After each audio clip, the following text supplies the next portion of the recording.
अस्सलाम वालेकुम स्टूडेंट्स। उम्मीद करता हूँ आप लोग खैरियत के साथ होंगे। बच्चे आज की इस पर्टिकुलर वीडियो के अंदर हम लोग स्टेप सेल्फ असेसमेंट टेस्ट और 2022 के अंदर हुआ इंशाल्लाह इसको डिस्कस करेंगे। बच्चे पास्ट जो पेपर्स हैं सेल्फ असेसमेंट टेस्ट के, इनको देख कर जाना बहुत ज़्यादा ज़रूरी है, क्योंकि मैं 2024 का पेपर डिस्कस कर चुका आप लोगों के साथ 2023 का। तो मैंने देखा है कि बहुत सारे क्वेश्चन हैं वो रिपीट हो रहे हैं। जैसे ये 2022 के अंदर डिस्कस होने वाला जो सबसे पहला क्वेश्चन है, ये 2024 के अंदर जो लास्ट ईयर टेस्ट हुआ उसके अंदर भी रिपीट एच हो चुका है। कोई भी स्टेटमेंट, कोई भी चीज़ चेंज नहीं हुई। इसी तरह से आगे भी बहुत सारे क्वेश्चन जो हैं वो रिपीट हो रहे हैं, और कॉन्सेप्ट्स तो कह लें कि 90% रिपीट हो रहे होते हैं। क्वेश्चन की स्टेटमेंट चाहे रिपीट ना हो रही हो, ये तो क्वेश्चन ही ऐसा है जो कि 100% इसी तरह से एच जो था वो पूछा गया था। पूछा गया कि विच one of the following functional group will usually B attacked only by electrophile. सिर्फ और सिर्फ इलेक्ट्रोफाइल से कोई फंक्शनल ग्रुप के ऊपर अटैक होता, वो फंक्शनल ग्रुप हम लोगों ने डिसाइड करना है। बच्चे सबसे पहले हमारे पास है C double bond O, carbonyl group है। जहाँ पर आप लोग रिएक्टिविटी ऑफ कार्बोनिल ग्रुप को देखते हैं तो वहाँ पर ये लिखा हुआ है कि जो कार्बोनिल ग्रुप है ये न्यूक्लियोफाइल और इलेक्ट्रोफाइल दोनों से जो है वो अटैक हो सकता है, क्योंकि बच्चे इसमें जो कार्बन होता है वो पार्शली पॉजिटिव चार्ज होता है और ऑक्सीजन जो होता है वो पार्शली नेगेटिव चार्ज होता है।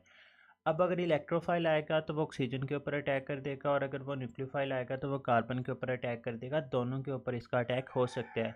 इसके बाद बच्चे अगर हम लोग पढ़ते हैं अल्काइल हैलाइड को, यहाँ पर कार्बन के ऊपर पार्शली पॉजिटिव चार्ज होता है और ब्रोमीन के ऊपर पार्शली नेगेटिव चार्ज होता है। और आप लोगों ने H as nucleophilic substitution reactions के नाम से रिएक्शन पढ़े भी हुए हैं, जिसमें आप लोगों ने SN1 और SN2 के बारे में पढ़ा हुआ है। तो बच्चे आपने तो ऐसे रिएक्शंस ढूंढने हैं जिसमें सिर्फ और सिर्फ इलेक्ट्रोफाइल अटैक कर सके। अब बच्चे चार्ली ऑप्शन देखें, इसमें अल्कीन का फंक्शनल ग्रुप डबल बॉन्ड मौजूद है, और अगर डबल बॉन्ड मौजूद है तो इसका मतलब इसमें पाई बॉन्ड है, और pi bond can easily B donated, तो हम लोग बोलेंगे this one is a nucleophile. और इसके ऊपर कोई भी इलेक्ट्रोफाइल जो है वो आसानी के साथ आकर अटैक कर सकता है। इलेक्ट्रोफाइल आएगा तो ये जो पाई बॉन्ड होगा वो अपने इलेक्ट्रॉन इसको डोनेट कर देगा अल्कीन, तो हम लोग बोलेंगे कि यहाँ पर चार्ली ही हमारा जो है वो बेस्ट ऑप्शन बनेगा। डेल्टा में अल्कोहल का फंक्शनल ग्रुप मौजूद है। अब अल्कोहल वाले यूनिट में आप लोग दो तरह से क्लीवेज पढ़ चुके हैं। एक आप लोग वो रिएक्शंस पढ़ते हैं जिसमें CO क्लीवेज होती है, और एक वो रिएक्शंस पढ़ते हैं जिसमें OH क्लीवेज होती है। जब CO क्लीवेज होगी तो OH ग्रुप उतरता है। बच्चे याद रखिए कि नेगेटिव पार्ट उतरेगा तो नेगेटिव चीज़ ही आकर लगेगी। इनको हम लोग न्यूक्लियोफिलिक सब्स्टिट्यूशन रिएक्शंस का नाम देते हैं। और जब OH बॉन्ड ब्रेक होगा तो इसका मतलब हाइड्रोजन उतरेगा, और हाइड्रोजन के ऊपर पॉजिटिव चार्ज है, और अगर पॉजिटिव चार्ज उतरता है तो उसकी जगह पर पॉजिटिव ही आकर लगेगा। तो इसको हम लोग इलेक्ट्रोफिलिक सब्स्टिट्यूशन रिएक्शन का जो है वो नाम दे रहे होते हैं। तो पहले क्वेश्चन का राइट आंसर सी है। क्वेश्चन नंबर 37 कहता है कि when 2 moles of methyl chloride react with 2 moles of sodium in the presence of dry ether. ये आप लोगों को वुड सिंथेसिस, ये क्वेश्चन तकरीबन हर एक पेपर के अंदर पूछा जा रहा है वुड सिंथेसिस के कॉन्सेप्ट की मदद से। बच्चे 2 मोल मिथाइल क्लोराइड के लेने हैं CH3Cl और दूसरा ClCH3, और आप लोगों ने इसका रिएक्शन करवाना है 2 मोल्स ऑफ सोडियम के साथ। अब ये 2 मोल्स ऑफ सोडियम क्या करते हैं, यहाँ से 2 क्लोरीन को लेकर in the form of 2NaCl यहाँ से रिलीज़ हो जाएंगे, जबकि बाकी जो चीज़ बचेगी that will B CH3 and CH3।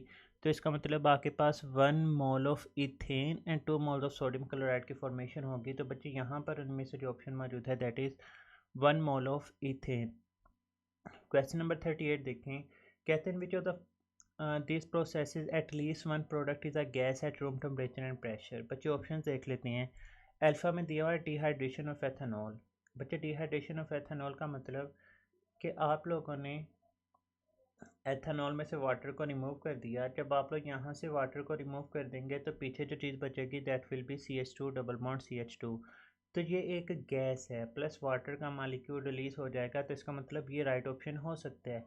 Beta में देखें esterification of ethanoic acid and ethanol. तो बच्चे जब आप लोग स्टेरिफिकेशन करते हैं एथेनोइक एसिड का एथेनॉल के साथ रिएक्शन करवाते हैं इन the presence of sulphuric acid, तो जो आपके पास चीज़ बनती है दैट इज़ इथाइल एसीटेट, जो कि बेसिकली एक लिक्विड है और साथ में वाटर का मालिक्यूल जो है वो रिलीज हो जाता है। तो ये राइट ऑप्शन नहीं है। ऑक्सीडेशन ऑफ एथेनल, एथेनल मतलब एल्डी जो एसिटाल्डिहाइड है CH3 डबल बॉन्ड OH, इसकी आप लोग ऑक्सीडेशन करवाएंगे तो बच्चे आपके पास एसिटिक एसिड प्रोड्यूस होगा, तो ये भी एक लिक्विड होता है। इसी तरह से substitution of ethanol bye hydrogen bromide, तो एथेनॉल CH3CH2OH, इसमें HBr का रिएक्शन करवाना है। कहता है सब्सटीट्यूशन करवाएंगे तो OH Br के साथ रिप्लेस हो जाएगा, तो जो प्रोडक्ट बनेंगी that will B CH3CH2Br plus water. तो ये जो इथाइल ब्रोमाइड बनता है ये भी बेसिकली आपके पास लिक्विड फॉर्म एग्जिस्ट करता है, तो यहाँ पर जो राइट ऑप्शन बनेगा that will be an alpha option. Question number 39 कहता है which of the following statement does not match. ये कीवर्ड्स होते हैं, इनको आप लोगों ने आइडेंटिफाई करना होता है। अब वो चीज़ आइडेंटिफाई करनी है जो कि सही तरह से मैच नहीं हो रही। अल्फ़ा में देखें, कहता है एथेनॉल लिक्विड है, बिल्कुल ठीक है। फिनॉल डीलिक्विसेंट सॉलिड होता है, आप लोग फिजिकल प्रॉपर्टीज़ ऑफ फिनॉल पढ़ें, आपको वहाँ से आइडिया हो जाएगा। तो ये बातें तो ठीक लिखी हुई हैं, ये राइट ऑप्शन ही हो सकता। बीटा में देखें, कहता है ऑर्गेनिक एसिड, तो आपके पास इथाइल इथेनोएट ईस्टर प्रोड्यूस होता है। मैंने यहीं पे भी रिएक्शन लिखा है कि अगर आप लोग एथेनॉल का और एसिटिक एसिड का रिएक्शन करवाते हैं तो आपके पास इथाइल इथेनोएट प्रोड्यूस हो जाएगा। जबकि फिनॉल बच्चे ईस्टर प्रोड्यूस तो करता है, लेकिन वो ऑर्गेनिक एसिड के साथ रिएक्शन के ऊपर नहीं है, बल्कि वो एसिटाइल क्लोराइड के साथ रिएक्शन करने के ऊपर जो है वो आपकी बुक के अंदर दिया गया है। तो इस वजह से ये रिएक्शन भी नहीं होगा। इसका मतलब ये बात बिल्कुल ठीक लिखी है, ये भी राइट ऑप्शन नहीं हो सकता। 40 में कहता है FeCl3 के साथ रिएक्शन करने के ऊपर एथेनॉल वायलेट कलर प्रोड्यूस करता है और फिनॉल जो है वो कलर प्रोड्यूस नहीं करता। बच्चे याद रखिएगा, ये बहुत इंपॉर्टेंट कॉन्सेप्ट है। जो एथेनॉल है वो FeCl3 के साथ रिएक्शन नहीं देता, नो कलर प्रोड्यूस। जबकि जो फिनॉल है वो FeCl3 के साथ रिएक्शन करने के ऊपर वायलेट कलर प्रोड्यूस करता है, क्योंकि फिनॉल में फिनॉक्साइड आयन बनते हैं और वो जो फिनॉक्साइड आयन होते हैं वो FeCl3 के फेरिक आयन के साथ एक कॉम्प्लेक्स बनाते हैं और उस कॉम्प्लेक्स फॉर्मेशन के नतीजे में जो है वो वायलेट कलर प्रोड्यूस हो रहा होता है। तो ये बातें उलट लिखी हुई हैं, यही आपका राइट ऑप्शन बनेगा।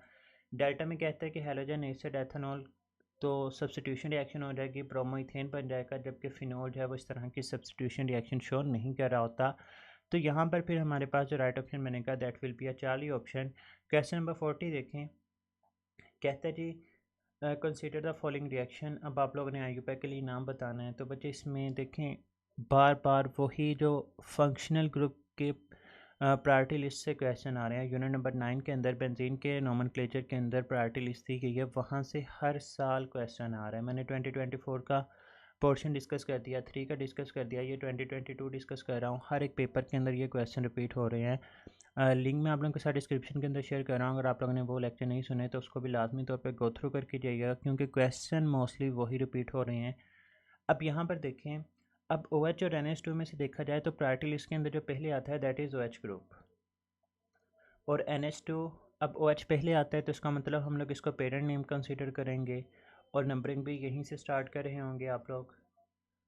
और जो NH2 अमाइनो ग्रुप है फिर आप लोग इसको एज अ सब्सटेंस ट्रीट करेंगे। अब कार्बन नंबर 5 के ऊपर अमाइनो ग्रुप लगा हुआ है, तो 5 अमाइनो और कार्बन नंबर 2 के ऊपर OH लगा हुआ है, इसकी वजह से नाम जो ख़त्म होगा वो L के ऊपर ख़त्म होगा। और 6 कार्बन है पेरेंट चेन के अंदर, तो 2 हेक्सानॉल यहाँ पर जो राइट ऑप्शन होगा that will be a beta option. Question number 41 देखें, कहते हैं कि नाइट्रोबेंजीन में be prepared by reacting the benzene with a mixture of concentrated sulphuric acid with nitric acid. ये नाइट्रेशन का बेसिकली रिएक्शन लिखा हुआ है। उन्होंने पूछा कि कंसनट्रेटेड सल्फ्यूरिक एसिड का रोल क्या है यहाँ पर। तो बच्चे सल्फ्यूरिक एसिड एक मिनरल एसिड है, और जो मिनरल एसिड, ये भी याद रखिएगा 3 मिनरल एसिड्स होते हैं, जिनमें एक सल्फ्यूरिक एसिड है, एक नाइट्रिक एसिड है और एक हाइड्रोक्लोरिक एसिड है। अब इसमें से जो सल्फ्यूरिक एसिड है वो बहुत ही स्ट्रॉन्ग एसिड होता है, और स्ट्रॉन्ग एसिड होने की वजह से it has the ability to release the proton. ये खुद से प्रोटॉन जो है वो रिलीज़ कर देता है और वो प्रोवाइड करता है टू द नाइट्रिक एसिड। तो हम लोग बोलेंगे कि जो सल्फ्यूरिक एसिड है इसका बेसिकली जो काम होता है that is to protonate the nitric acid. अब बच्चे इसका अगर आप लोग मैकेनिज़्म देखते हैं तो पहला स्टेप अगर आप लोग देखें तो आपको आइडिया होगा HNO3 प्लस H2SO4। अब इसमें से जो सल्फ्यूरिक एसिड है वो प्रोटॉन रिलीज़ करता है, पीछे बच जाएगा HSO4 नेगेटिव।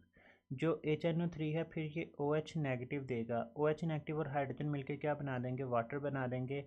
तो पीछे आपके पास HNO3 में से OH को निकाल दें तो आपके पास बच जाता है NO2 पॉजिटिव, और यही NO2 पॉजिटिव एक्ट करता है एज इलेक्ट्रोफाइल, और आगे सारे का सारा रिएक्शन जो है वो प्रोसीड हो रहा होता है। बच्चे नेक्स्ट मूव करते हैं, क्वेश्चन नंबर 42। अब ये भी question such as without any change paper 24 के अंदर जो है वो पूछा जा चुका है, किसी भी किस्म की इसके अंदर जो है वो चेंज नहीं है। बच्चे देखें, कहता है कि which of the following is a correct statement. आपने सही को आइडेंटिफाई कर लेना है इसमें। यहाँ पर कार्बन नंबर 1 और 2 में डबल बॉन्ड है, यहाँ पर कार्बन नंबर 2 और 3 के दरमियान डबल बॉन्ड है। कहता है कि neither reacts with the bromine to give 1,4-डाइब्रोमोब्यूटेन। बच्चे ब्रोमीन Br2 ऐड करेंगे बिना, तो जहाँ पर डबल बॉन्ड होगा ना वहीं पे ब्रोमीन जो है वो अटैच हो जाएगी। अब यहाँ पर 1 और 2 के ऊपर अगर आप लोग ब्रोमीन को अटैच करते हैं तो जो आपकी प्रोडक्ट बनेगी दैट विल बी 1,2-डाइब्रोमोब्यूटेन। यहाँ पर 2 और 3 के ऊपर डबल बॉन्ड है, तो अगर आप लोग यहाँ पर ब्रोमीन को अटैच करेंगे तो प्रोडक्ट विल बी 2,3-डाइब्रोमोब्यूटेन। इसका मतलब दोनों केसेस में ही आपके पास 1,4-डाइब्रोमोब्यूटेन नहीं बन रही। उन्होंने करेक्ट स्टेटमेंट ही पूछा है और ये बिल्कुल उन्होंने सही लिखा है कि इनमें से कोई भी रिएक्ट नहीं करता टू गिव द 1,4-डाइब्रोमोब्यूटेन। यही आपका राइट ऑप्शन बनेगा। खैर अगली ऑप्शन देखें, कहते हैं neither react with hydrogen to form the butane. बच्चे दोनों में डबल बॉन्ड है, आप लोग एक एक हाइड्रोजन ऐड करते हैं तो ब्यूटीन जो है वो कन्वर्ट हो जाएगी ब्यूटेन में, तो वो तो दोनों ही रिएक्ट कर रहे हैं। 40 कहते हैं नाइदर एग्जिबिट द सिस्टर्न्स आइसोमरिज्म। बच्चे सिस्टर्न्स आइसोमरिज्म का कॉन्सेप्ट अगर आप लोग रिकॉल करें तो हम लोग ये कहते हैं कि हमारे पास जो डबली बॉन्डेड कार्बन एटम्स होते हैं उनके साथ जो अटैच्ड एटम होते हैं ना उनका डिफरेंट होना ज़रूरी होता है। मतलब इस कार्बन के साथ जो दो ग्रुप्स हैं वो भी डिफरेंट होने चाहिए और इस कार्बन के साथ अगर दो ग्रुप्स हैं तो वो भी क्या होने चाहिए, डिफरेंट होने चाहिए। अब अगर आप लोग 1 ब्यूटीन को देखते हैं, इसमें C डबल बॉन्ड C, ये जो लास्ट वाला कार्बन है उसके साथ देखें दोनों के दोनों हाइड्रोजन है। अब दोनों हाइड्रोजन सिमिलर आ गए, इसका मतलब ये तो सिस्टर्न्स शो नहीं करेगा। लेकिन अगर आप लोग दूसरी तरफ देखें C डबल बॉन्ड C, अब इस कार्बन के साथ भी एक हाइड्रोजन है और एक CH3 ग्रुप मौजूद है और इस तरफ भी एक हाइड्रोजन और एक CH3 मौजूद है, तो इसका मतलब एक चीज़ सिस्टर्न्स आइसोमरिज्म शो करेगी दूसरी शो नहीं करेगी। इन्होंने कहा कि कोई भी शो नहीं करेगी, तो ये बात भी गलत है इनकी। डेल्टा में कहते हैं नाइदर में B oxidise by alkaline KMnO4 to a diol. तो बच्चे अल्कलाइन KMnO4 के साथ रिएक्शन करने के ऊपर इथाइलिन ग्लाइकोल की फॉर्मेशन, आप लोग की बुक के अंदर इथीन के साथ रिएक्शन है, मतलब जहाँ पर डबल बॉन्ड होता है वहाँ पर OH ग्रुप से अटैच हो जाते हैं। तो यहाँ पर भी तो डबल बॉन्ड है, इसमें दोनों केसेस में डाइऑल की जो है वो फॉर्मेशन हो जाएगी। तो डेल्टा के अंदर वो कहता है वो कोई भी ऑक्सीडाइज नहीं होगा, तो ये बात भी गलत लिखी है। तो जो राइट ऑप्शन बनेगा that will be an alpha option. Question number 43 कहता है कि which of the following reaction is shown by alcohol. तो अभी जब मैंने ये लेक्चर की इस वीडियो की डिस्कशन स्टार्ट की तो हमने जब OH ग्रुप की बात की तो हमने कहा कि अगर हमारे पास है जी COH ग्रुप, हमारे पास है COH। अब इसमें अगर CO बॉन्ड ब्रेक होगा ना तो OH उतरेगा बच्चे, और अगर OH उतरेगा तो नेगेटिव पार्ट उतरता है, नेगेटिव उतरता है तो नेगेटिव ही आकर लगेगा। तो वो रिएक्शन जिनके अंदर CO बॉन्ड ब्रेक होते हैं हम लोग बोलते हैं वो न्यूक्लियोफिलिक सब्स्टिट्यूशन रिएक्शंस होते हैं। ऑन दी अदर हैंड अगर आपके पास COH में से OH बॉन्ड ब्रेक होता है तो यहाँ पर जब हाइड्रोजन उतरेगा तो हम लोग बोलेंगे पॉजिटिव चीज़ उतरेगी, और पॉजिटिव चीज़ उतरेगी तो उसकी जगह पर पॉजिटिव पार्ट ही लगता है, तो हम लोग बोलेंगे इलेक्ट्रोफिलिक सब्स्टिट्यूशन रिएक्शन होता है। तो जो अल्कोहल्स होते हैं वो दोनों तरह के ही रिएक्शन शो करते हैं, they give both electrophilic and nucleophilic substitution reaction. Right option will be Charlie. कब इलेक्ट्रोफिलिक सब्स्टिट्यूशन रिएक्शन होगा, जब OH बॉन्ड ब्रेक होगा। कब न्यूक्लियोफिलिक सब्स्टिट्यूशन रिएक्शन होगा, जब CO बॉन्ड ब्रेक होगा। फिर वो आपसे ये पूछ सकता है इनका रिएक्टिविटी ऑर्डर। ये क्वेश्चन भी बारहा पीछे पूछे जा चुके हैं। अल्कोहल की रिएक्टिविटी में से जब CO बॉन्ड ब्रेक होता है तो टर्शियल अल्कोहल सबसे ज़्यादा रिएक्टिव होगी, और जब OH बॉन्ड ब्रेक होता है तो फिर CH3OH या फिर प्राइमरी अल्कोहल जो है सबसे ज़्यादा रिएक्टिव होगी। होप्स हो कि आप लोगों की तैयारी इतनी अच्छी है कि आप लोग चीज़ें पिक कर रहे हैं जब मैं बोल रहा हूँ, क्योंकि ये आपकी बुक के अंदर SHS लाइन्स लिखी हुई हैं। बच्चे क्वेश्चन नंबर 44 के अंदर पूछा गया विच of the following function group does not match correctly with its name.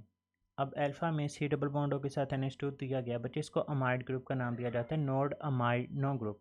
तो यही आपका राइट ऑप्शन बन जाएगा। SH को मेरकैप्टो ग्रुप बोलते हैं, C ट्रिपल बॉन्ड H को सियानो ग्रुप बोलते हैं, C डबल बॉन्ड NH को इमीनो ग्रुप का नाम दिया जाता है। तो ये बिल्कुल ठीक बातें लिखी हुई हैं। बच्चे आगे आएँ क्वेश्चन नंबर 45। ये क्वेश्चन, ये जो कॉन्सेप्ट है बहुत ज़्यादा इंपॉर्टेंट हो रहा है। SN1 SN2 E1 E2 SN1 का E1 के साथ कंपैरिजन, इस तरह से इनके कंपैरिजन अच्छी तरह से आप लोगों ने पढ़ के चले जाने हैं। बच्चे वो कहते हैं आपने वो स्टेटमेंट बतानी है जो कि इनकरेक्ट है। अब अल्फा ऑप्शन में देखें, कहते हैं it is favoured by a polar solvent. जबकि जो SN2 होता है वो नॉन पोलर सॉल्वेंट। बच्चे बिल्कुल ठीक है, क्योंकि जो SN1 होता है ना, SN1 में आप लोग पहले स्टेप के अंदर क्या करवाते हैं, आयोनाइजेशन करवाते हैं। मतलब हैलोजन को रिमूव करते हैं और एक तरफ कार्बोकैटाइन बनाते हैं। तो आयोनाइजेशन के प्रोसेस के लिए आप लोगों को पोलर सॉल्वेंट की ज़रूरत होती है। तो ये बात बिल्कुल ठीक है। जबकि SN2 में ऐसी कोई भी कंडीशन नहीं होती, तो उसको नॉन पोलर सॉल्वेंट ही प्रोसीड करता है। बीटा में कहता है कि SN1 के लिए आपको स्ट्रॉन्ग न्यूक्लियोफाइल की ज़रूरत होती है, जबकि SN2 के लिए वीकर न्यूक्लियोफाइल की ज़रूरत होती है। तो बच्चों ये बात गलत लिखी हुई है। देखें, जब आप लोग SN1 और SN2 पढ़ते हैं, SN1 टू स्टेप प्रोसेस होता है। उसमें न्यूक्लियोफाइल तब जाकर अटैक करता है जब पहले ही हैलोजन जो है वो उतर चुका होता है। तो हैलोजन चूंकि उतर चुका होता है, तो वहाँ पर आप लोग वीक न्यूक्लियोफाइल भी लेकर चले जाएंगे तो वो आसानी के साथ जाकर अटैक कर देगा। लेकिन बच्चे SN2 के केस में एक तरफ से न्यूक्लियोफाइल अटैक करता है और दूसरी तरफ से लिविंग ग्रुप नहीं उतरना होता है। तो जब आप लोग लिविंग ग्रुप वाले पोर्शन को पढ़ते हैं तो वहाँ पर एक लाइन लिखी भी हुई है कि अगर आप लोग रिएक्शन को प्रोसीड करना चाहते हैं तो incoming nucleophile must be stronger as compared to the leaving group. तो SN2 के लिए आपको बेसिकली एक स्ट्रोंगर न्यूक्लियोफाइल की ज़रूरत होती है, क्योंकि वहाँ पर पहले से ही एक न्यूक्लियोफाइल लगा हुआ होता है। अगर पहले लगे हुए न्यूक्लियोफाइल से आप लोग वीक न्यूक्लियोफाइल का अटैक करवा देंगे तो वो तो रिएक्शन ही प्रोसीड नहीं करेगा। तो इसका मतलब ये वाली बात जो है इन्होंने गलत लिखी हुई है। यही यहाँ पर राइट ऑप्शन बन सकता है। चार्ली ऑप्शन देख लें, it involves 50% inversion and 50% retention. SN1 में ऐसा ही होता है, जबकि SN2 में 100% इन्वर्जन हो जाती है। SN1 यूनिमालिकुलर है विद फर्स्ट ऑर्डर काइनेटिक, जबकि SN2 जो है वो बायोमालिकुलर। तो बच्चे इसका राइट ऑप्शन हमारे पास बीटा आ जाएगा। क्वेश्चन नंबर 46 देखें, कहता है विच one of the following reaction is not shown by the benzene. इनमें से बेंजीन कौन सा रिएक्शन जो है वो शो नहीं करती। अब बच्चे अल्फा ऑप्शन में लिखा हुआ है कंसनट्रेटेड HNO3, कंसनट्रेटेड H2SO4। ये आप लोगों की बुक के अंदर जो नाइट्रेशन की कंडीशन है वो ये रिएक्शन शो करती है। Cl2 in the presence of FeCl3 halogenation, ये भी रिएक्शन शो होगा। RCOCl in the presence of AlCl3 acylation की कंडीशन है, ये भी रिएक्शन शो होगा। जबकि बच्चे Br2 और CCl4 ये ब्रोमिनेशन रिएक्शन है to check the unsaturation of compound. तो ये तो आइडेंटिफिकेशन टेस्ट होता है अनसैचुरेशन चेक करने के लिए। तो ये वाला जो है वो यहाँ पर टेस्ट बेंजीन जो है वो नहीं दे रही होगी। अगर आप लोग Br2 को ऐड करवाना चाहते हैं, मतलब अगर किसी के जहन में आता है कि इसकी ब्रोमिनेशन भी तो हो ही सकती है, तो बच्चे फिर CCl4 आप लोग इस्तेमाल नहीं कर सकते। आप लोगों को वहाँ पर FeBr3 की जो है वो ज़रूरत पड़ेगी। लेकिन Br2 in the presence of CCl4 ये ब्रोमिनेशन रिएक्शन है जिसमें आप लोग अनसैचुरेशन जो है वो चेक कर रहे होते हैं। तो यहाँ पर जो राइट ऑप्शन है वो डेल्टा आ जाएगा। क्वेश्चन नंबर 47 में कहा गया कि जब अल्कोहल और एथेनॉल क्लोराइड का रिएक्शन हो, तो बच्चे रिएक्शन करवा लेते हैं। ROH है और एथेनॉल क्लोराइड SOCl2 का आप लोग रिएक्शन करवाएंगे। होता क्या है, एक क्लोरीन एक आर के साथ मिलकर बना देती है RCl। ये एक हाइड्रोजन एक क्लोरीन के साथ मिलकर बना देगा HCl, और बाकी ये जो SO होगा वो इस ऑक्सीजन के साथ मिलकर बना देगा SO2। तो RCl plus SO2 plus HCl, यहाँ पर जो राइट ऑप्शन होगा that will be a beta option. ये सबसे बेस्ट मेथड भी होता है to prepare the alkyl halide, क्योंकि HCl और SO2 जो है वो गैसेस होने की वजह से स्केप आउट कर जाती हैं, निकल जाती हैं यहाँ से, living behind the pure product that is the alkyl halide.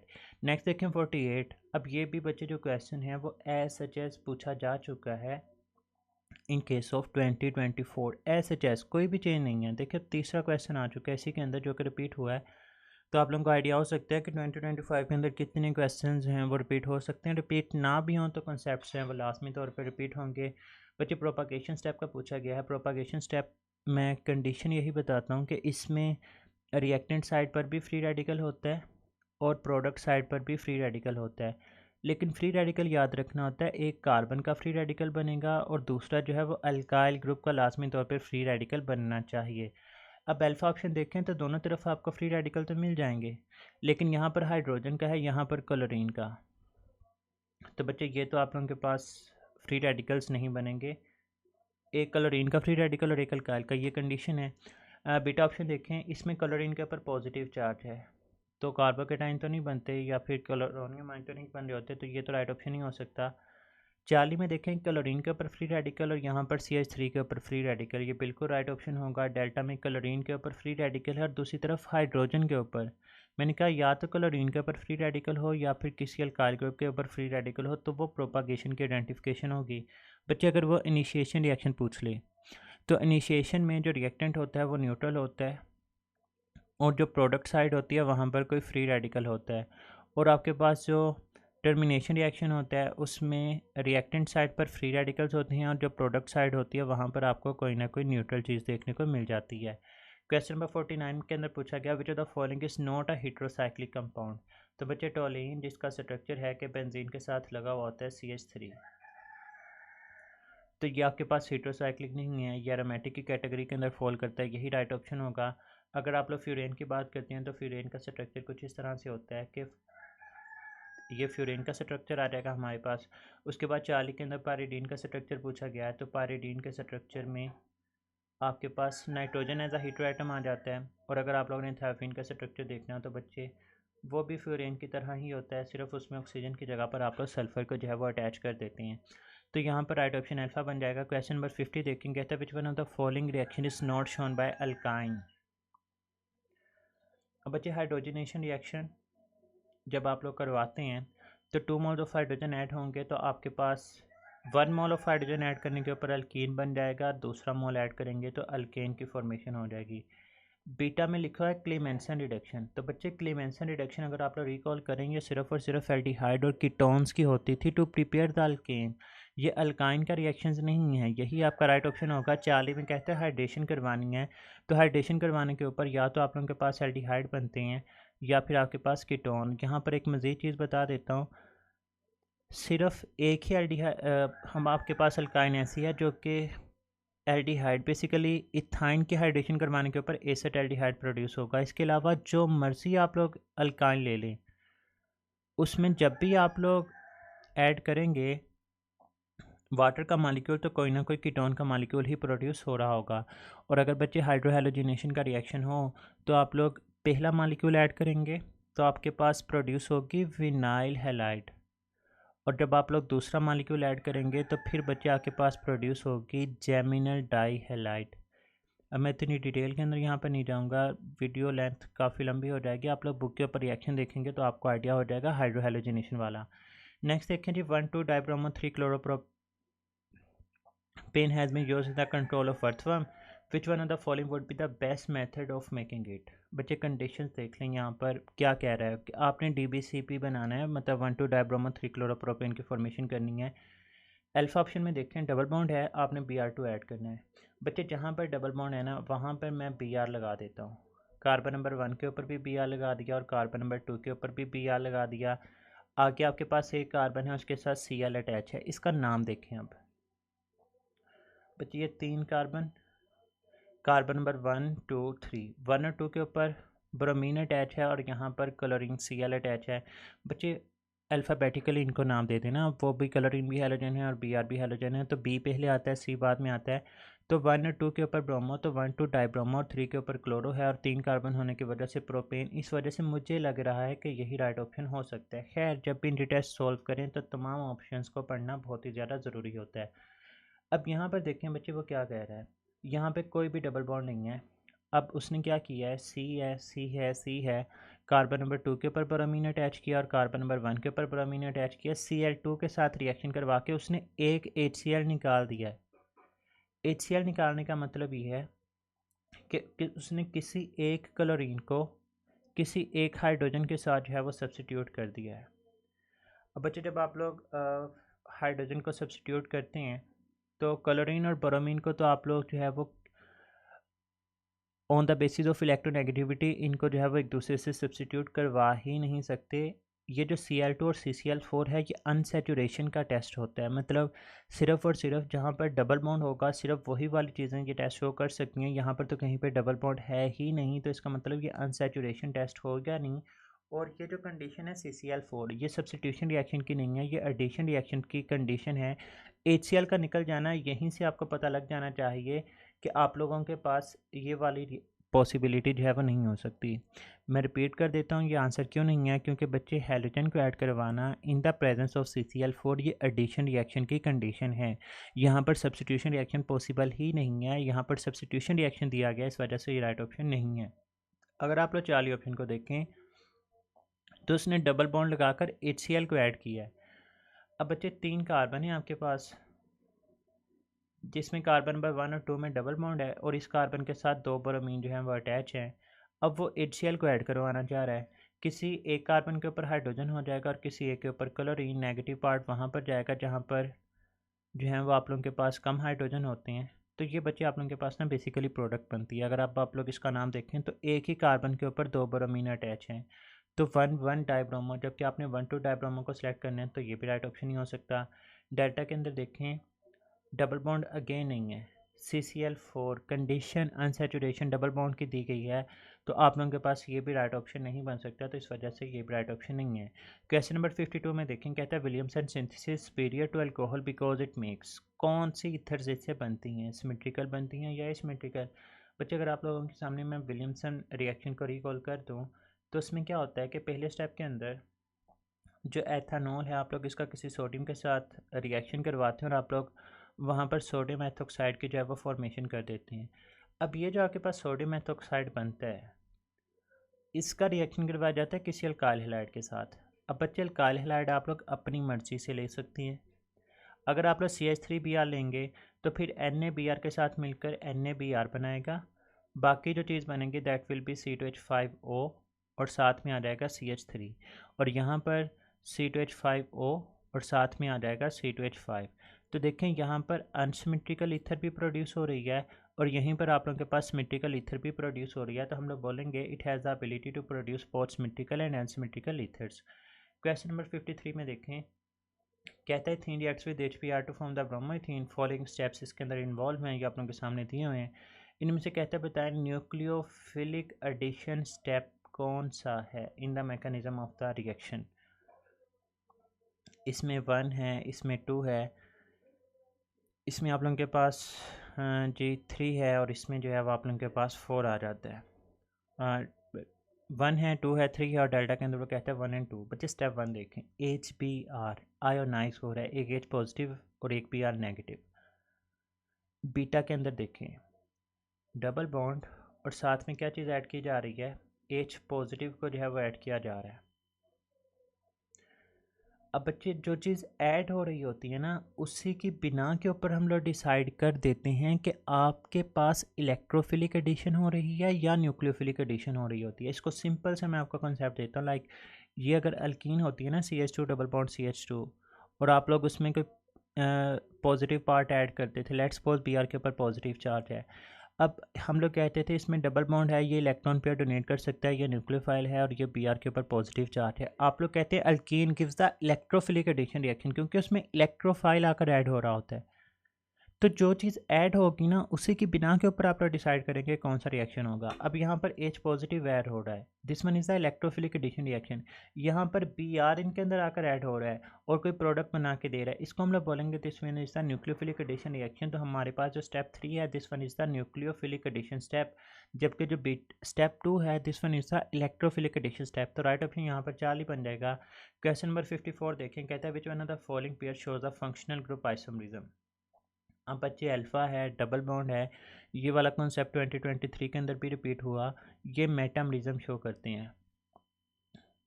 अब बीटा के अंदर अल्कोहल है और ईथर है, फंक्शनल ग्रुप ही डिफरेंट हैं, जो फंक्शनल ग्रुप आइसोमरिज्म शो करेंगे, यही आपका राइट ऑप्शन है। 40 के अंदर देखें अल्केन्स हैं 3-3 कार्बन वाली, ये आपके पास चेन आइसोमरिज्म का फिनोमिना शो करेंगे। और डेल्टा के अंदर NH के एक तरफ 1 कार्बन और 3 कार्बन 2-2 कार्बन, ये बच्चे अमाइन जो है वो मेटामरिज्म का फिनोमिना शो कर सकते हैं, तो ये आप लोगों के पास यहाँ पर राइट ऑप्शन बन जाएगा। Question number 55, which one of the following statement is incorrect about E2 step with respect to alkyl halide. बच्चे आपने इनकरेक्ट स्टेटमेंट बतानी है। E2 के लिहाज से कहते हैं it is a 1 step reaction, E2 और SN2 एक स्टेप ही होते हैं, बिल्कुल ठीक है। बीटा में कहता है the common example of E2 elimination reaction is primary alkyl halide having the beta hydrogen. तो बच्चे E2 और SN2 प्राइमरी अल्काइल हैलाइड ही शो करते हैं, ये बात भी ठीक है। फिर 40 में कहता है takes place in the presence of a weak base. बच्चे वीक बेस नहीं होएगी, स्ट्रॉन्ग बेस लानी पड़ेगी, स्ट्रॉन्ग बेस आएगी क्योंकि अब इसके साथ एक लिविंग ग्रुप अटैच है। जब आप लोग बात करते हैं SN2 की तो आपको स्ट्रॉन्ग न्यूक्लियोफाइल की ज़रूरत होती है। जब आप लोग A2 की बात करेंगे आप लोगों को एक स्ट्रॉन्ग बेस की ज़रूरत होती है। तो बच्चे यहाँ पर जो राइट ऑप्शन होगा वो 4 आएगा। डेल्टा में कहता है ये बायोमॉलिक्यूलर है, show the second order kinetics की बात बिल्कुल ठीक लिखी हुई है। नेक्स्ट देखें 56 में कहता है बच्चे the following substance is or are only planar in nature. बच्चे याद रखिएगा कहीं पर भी sp3 हिब्रिडाइजेशन आ जाए तो वो नॉन प्लेनर है, और अगर sp2 और sp हिब्रिडाइजेशन होगी तो फिर हम लोग बोलेंगे वो जो सब्सटेंस होगा that will be a planar substance. अब अल्फ़ा में देखें बेंजीन, बेंजीन में तमाम के तमाम जो कार्बन होते हैं वो sp2 हिब्रिडाइज होती हैं, और जब सबकी हिब्रिडाइजेशन sp2 है तो आप लोग बोलेंगे ये प्लेनर ही स्ट्रक्चर होगा। तो उसने यही तो पूछा है कि सिर्फ और सिर्फ प्लेनर हो, इसका मतलब ये राइट ऑप्शन हो सकता है। इथीन देखें, 2 कार्बन है और दोनों के दरमियान डबल बॉन्ड है, और डबल बॉन्ड आएगा तो sp2 हिब्रिडाइजेशन है और sp2 होगा तो ये भी प्लेनर हो सकता है। 40 में कहते हैं साइक्लोहेक्सीन, साइक्लोहेक्सीन एक डबल बॉन्ड, अब ये भी sp2 ये भी sp2, जबकि बाकी तमाम के तमाम कार्बन जो है वो sp3 होंगे। तो जहाँ पर भी sp3 है वो प्लेनर है, और जहाँ सॉरी नॉन प्लेनर है, और जहाँ पर भी sp2 है वो प्लेनर है। तो इसका मतलब ये प्लेनर और नॉन प्लेनर दोनों हो सकते हैं। तो both and B is your right option. Question number 57 बच्चे, ये 2024 का सबसे पहला क्वेश्चन है, सबसे पहला क्वेश्चन। और इसका शॉर्टकट बच्चे सिंपली ये होता है कि जो वन अल्कीन होती है ना, one alkyne, they can never show the geometric isomerism. देखें प्रोपीन है, प्रोपीन में 3 कार्बन, और यहाँ पर कार्बन के साथ 2 हाइड्रोजन आ जाएंगे। कार्बन के साथ 2 एक जैसे ग्रुप अटैच हों वो आइसोमरिज्म शो नहीं करेगी। 2 ब्यूटीन है, 4 कार्बन, यहाँ पर डबल बॉन्ड, इसके साथ CH3 और यहाँ पर भी CH3। तो बच्चे यहाँ पर डबल बॉन्ड था, एक तरफ हाइड्रोजन और एक तरफ CH3, और यहाँ पे भी एक तरफ हाइड्रोजन और एक तरफ CH3। तो इसमें देखें डिफरेंट ग्रुप्स अटैच हैं, ये इस तरह से आइसोमरिज्म का फिनोमिना शो करेगी। 1 पेंटीन का स्ट्रक्चर देख लें, तो अब बच्चे यहाँ पर इस कार्बन के साथ अगेन तो एक जैसे ग्रुप अटैच हैं, ये शो नहीं करेगा। 1 ब्यूटीन में भी कार्बन के साथ 2 एक जैसे ग्रुप अटैच होंगे। सिंपली बात याद रख लें, 1 alkene can never show the phenomena of cis trans isomerism. तो इसमें प्रोपीन, 1 पेंटीन और 1 ब्यूटीन ये सारी की सारी 1 अल्कीन है, राइट ऑप्शन बीटा आ जाएगा। क्वेश्चन नंबर 58 कहता है जी NH2 अटैच है बेंजीन के साथ, क्या इफेक्ट होगा इसका? It does nothing to the benzene ring. बच्चे ऐसा तो नहीं है, जब एक ग्रुप अटैच हो जाता है तो वो या तो बेंजीन की रिएक्टिविटी को बढ़ा देता है या कम कर देता है। अब अगर तो वो ऑर्थो पैरा डायरेक्टिंग ग्रुप है तो वो एक्टिवेटिंग होगा, और अगर वो मेटा डायरेक्टिंग ग्रुप होगा तो वो डीएक्टिवेटिंग होगा।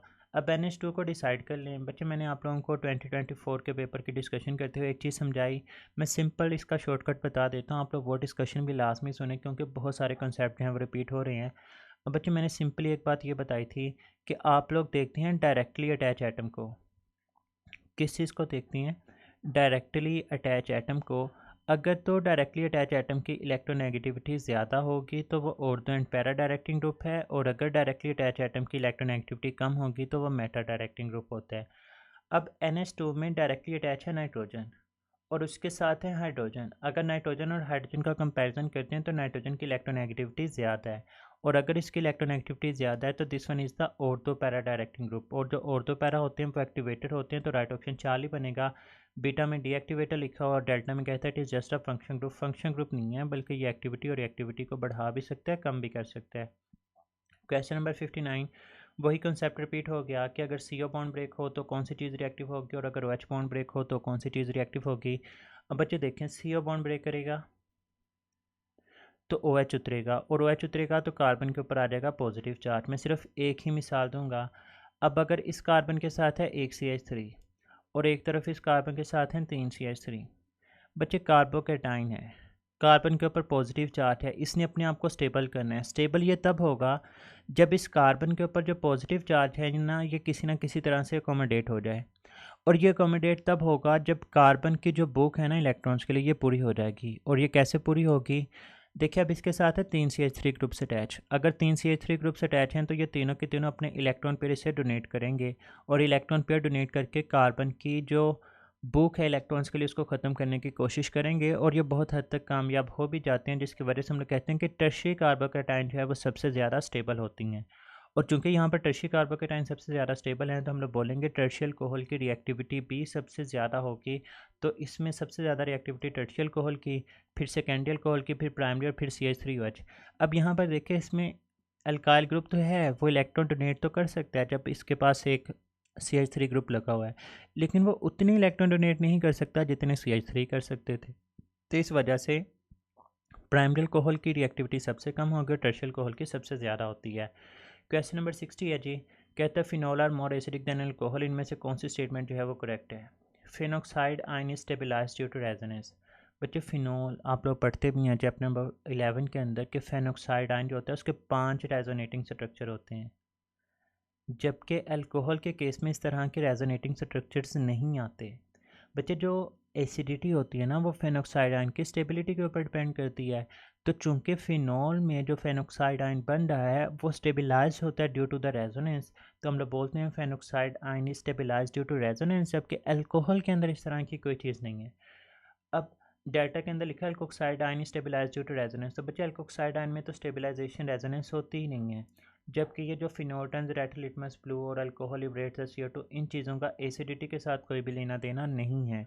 क्वेश्चन नंबर 61 के अंदर पूछा गया कि आप लोग बताएं कि इनमें से कौन सी स्टेटमेंट जो है वो consider the following statement about the reactivity which of the following statement is incorrect.